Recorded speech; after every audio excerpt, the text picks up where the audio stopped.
और दिल्ली में आज बीजेपी मैनिफेस्टो कमेटी की बैठक होने जा रही है। राजनाथ सिंह की अध्यक्षता में ये दूसरी बैठक होगी जो होने जा रही है।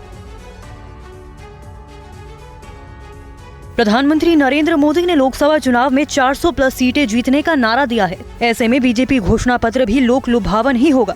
पार्टी घोषणा पत्र में युवा, किसान और महिलाओं पर विशेष ख्याल रखेगी। राजनाथ सिंह की अध्यक्षता में बनी 27 सदस्यीय घोषणा समिति की आज दूसरी बैठक होने वाली है।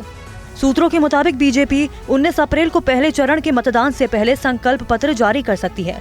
सूत्रों से संकल्प पत्र से जुड़ी कई जानकारियां सामने आई हैं, जिसके मुताबिक बीजेपी के संकल्प पत्र की थीम मोदी की गारंटी और 2047 तक विकसित भारत होगी। संकल्प पत्र में ज्ञान पर फोकस किया जाएगा।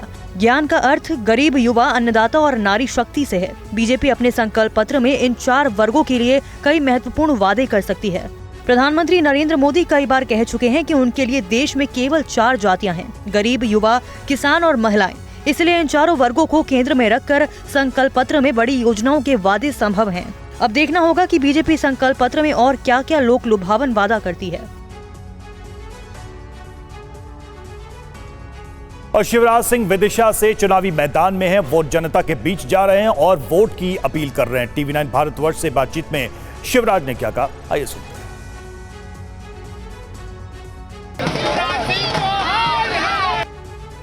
विदिशा से 5 बार सांसद, 6 बार विधायक और मध्य प्रदेश के 4 बार मुख्यमंत्री रहे शिवराज सिंह चौहान चुनावी मैदान में उतर चुके हैं। शिवराज सिंह ने चुनाव अभियान की शुरुआत पौधे लगाकर की।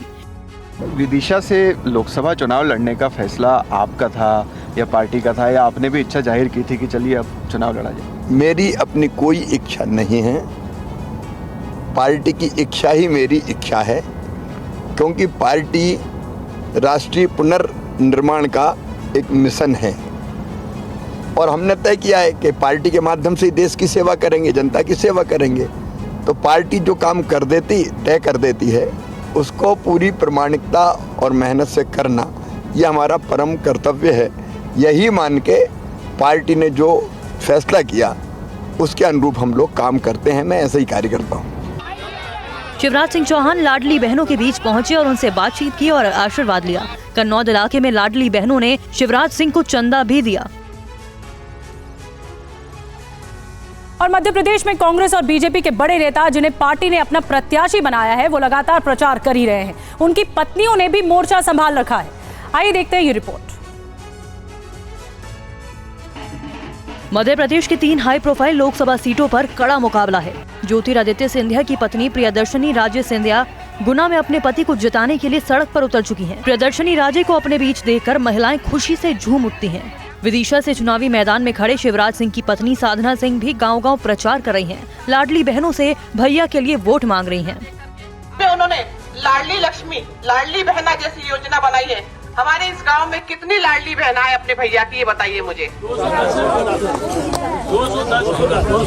बताओ बहनों, आपको बहुत अच्छा लग रहा है ना? आपके ऐसे भैया मिले जिन्होंने आपको लाडली बहना बना करके इतना अच्छा सम्मान दिया है।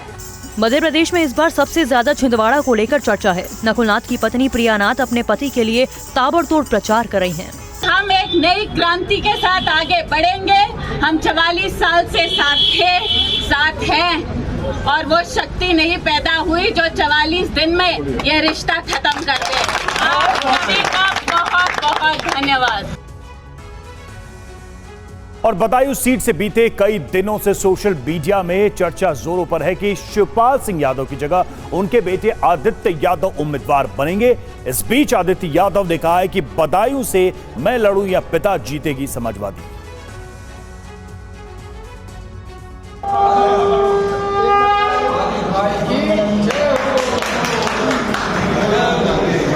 ये बदायूं में समाजवादी पार्टी का शंखनाद है, जहां आदित्य यादव ने चुनाव कार्यालय की शुरुआत की। आदित्य यादव इस दौरान कार्यकर्ताओं के साथ विचार विमर्श करते हुए दिखे। इसी बीच बदायूं से उनके पिता शिवपाल यादव की जगह उन्हें प्रत्याशी बनाए जाने की अटकलें हैं। इस पर उन्होंने बस इतना कहा कि पार्टी आलाकमान यानी उनके चाचा अखिलेश यादव के साथ पार्टी कार्यकर्ताओं ने अपनी बात रखी है। जनता से मांग उठी है कि हमारे नाम की मांग उठी, लेकिन ऐसा कोई प्रस्ताव पारित अभी नहीं होके गया है, लिखित में कोई इसकी बात नहीं हुई है। आदित्य यादव ने कहा कि फिलहाल वो अपने पिता शिवपाल के लिए दिन रात मेहनत कर रहे हैं। अगर उन्हें उम्मीदवार बनाया जाता है तो वो पीछे भी नहीं हटेंगे। बदायूं की जनता ने अपना प्यार इसने समाजवादियों को हमेशा दिया है, तो मैं समझता हूँ, मैं खुशनसीब हूँ कि ये प्यार और ये समर्थन अगर मुझे मिल रहा है तो मैं अपने आप को खुशनसीब समझता हूँ। और बीएसपी ने तीसरी लिस्ट जारी कर दी है। 12 उम्मीदवारों की इस लिस्ट में मथुरा से उम्मीदवार को बदल दिया गया है। यहां से अब सुरेश सिंह चुनाव लड़ेंगे। बहुजन समाज पार्टी लोकसभा चुनाव अकेले लड़ने की घोषणा पहले ही कर चुकी है। लोकसभा चुनाव की तैयारियों में जुटी बहुजन समाज पार्टी ने तीसरी लिस्ट में लखनऊ, गाजियाबाद, अलीगढ़ और उन्नाव समेत कई सीटों पर उम्मीदवारों की घोषणा की है। नंदकिशोर पुंडीर गाजियाबाद से पार्टी के उम्मीदवार होंगे, जबकि हितेंद्र कुमार उर्फ बंटी उपाध्याय अलीगढ़ से चुनाव लड़ेंगे। पार्टी ने मथुरा से अपना उम्मीदवार बदल लिया है और अब कमलकांत उपमन्यु की जगह सुरेश सिंह चुनावी मैदान में होंगे। यहां उनका मुकाबला बीजेपी की प्रत्याशी और सांसद हेमा मालिनी से होगा। पार्टी ने राजधानी लखनऊ से सरवर मलिक को चुनाव मैदान में उतारा है। यहां से बीजेपी सांसद और रक्षा मंत्री राजनाथ सिंह एक बार फिर मैदान में हैं। इसी तरह गुलशन देव शाक्या मैनपुरी से, अंशय कालरा खीरी से, अशोक कुमार पांडे उन्नाव से और राजेश कुमार उर्फ मनोज प्रधान मोहनलालगंज से चुनाव लड़ेंगे। उन्नाव सीट पर चुनाव लड़ रहे अशोक पांडे हिंदी अखबारों से जुड़े वरिष्ठ पत्रकार हैं। यहां उनका मुकाबला बीजेपी के सांसद साक्षी महाराज से होगा।